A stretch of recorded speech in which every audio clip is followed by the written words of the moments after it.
Vayamos ahora a un tema que es sumamente controvertido. Y es que sabemos, la biología nos dice que la principal actividad de los seres vivos, trátese de animales, plantas, microorganismos, es la reproducción. O sea, la reproducción es lo que garantiza la continuidad de la especie.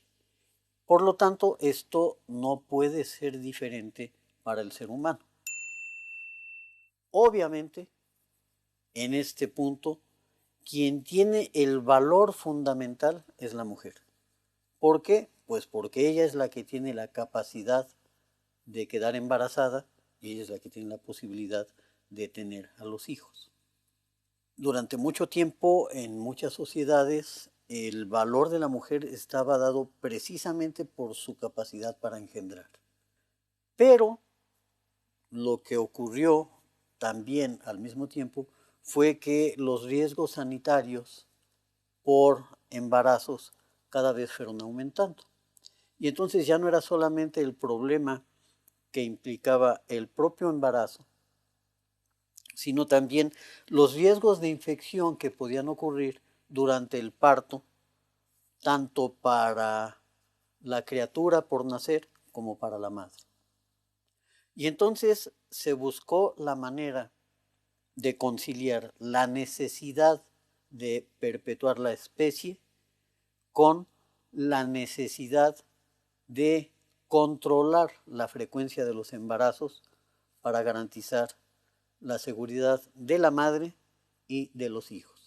Esta necesidad dio origen a investigaciones que lo primero que demostraron fue que había una relación directa entre el ciclo menstrual y la fertilidad, que había ciertas fechas en las que la mujer era mucho más proclive a quedar embarazada que en otras.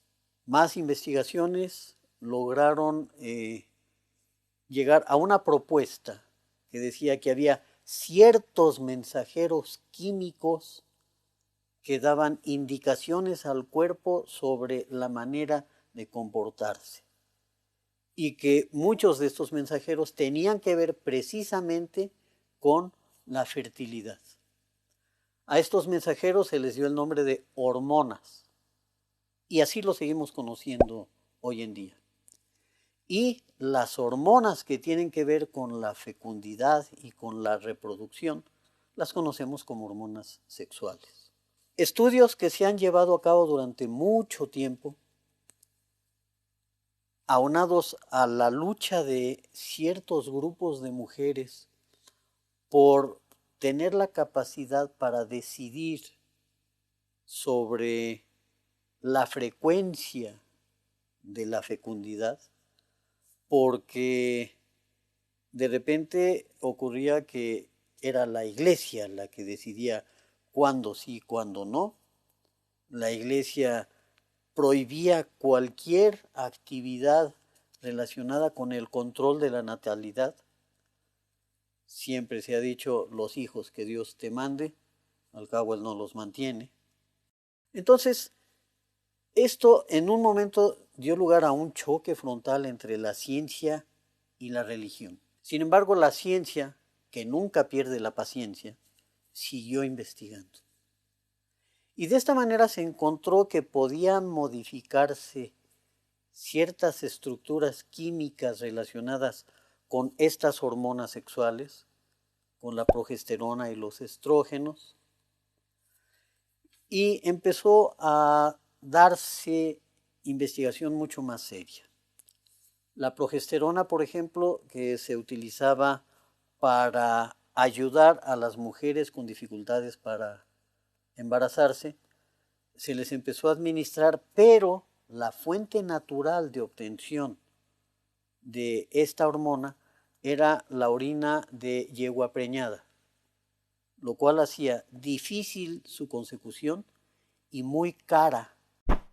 A partir de que se conoció la estructura química íntegra de esta y otras hormonas relacionadas, se empezaron a buscar fuentes naturales de las cuales pudiera salir, si no la hormona por sí misma, estructuras similares que los químicos pudieran de alguna manera modificar.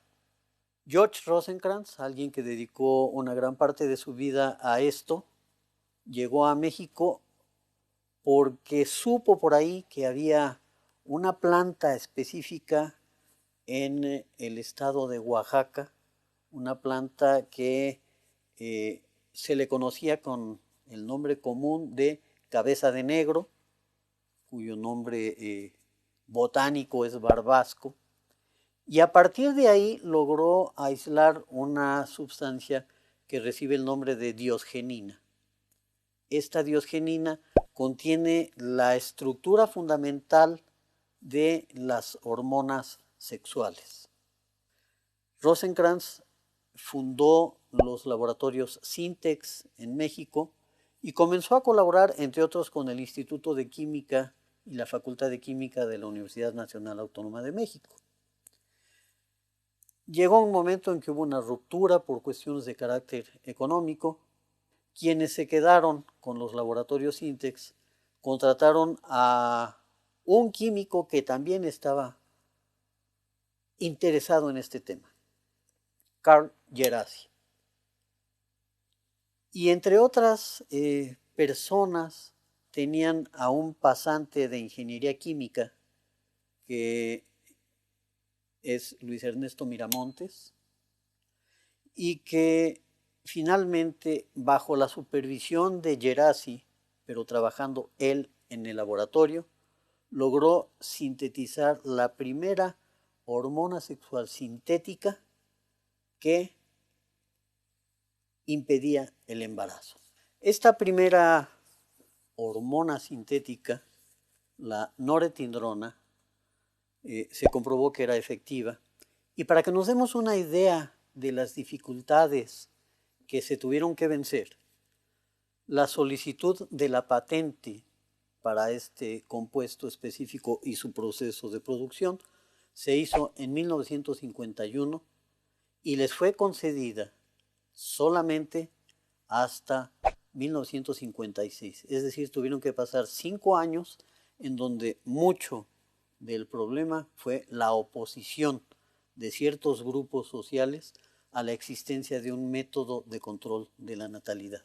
Esto abrió un nuevo campo para las mujeres, fue bien recibida, bien aceptada y llegó a ser tan común que, a pesar de que existen miles de medicamentos que se expenden de diferentes maneras, cuando hablamos de la píldora sabemos perfectamente que nos referimos a la píldora anticonceptiva.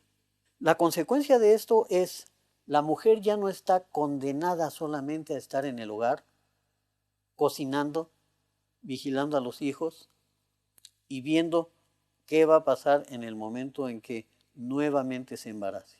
De tal manera que la sociedad actual, como la vivimos, con mujeres científicas, con mujeres astronautas, con mujeres ejecutivas, se lo debemos en gran medida a la aparición de la píldora anticonceptiva. Y se lo debemos entonces a la investigación que se hizo sobre una planta mexicana llamada cabeza de negro, también conocida como barbasco. ¿A que no es interesante?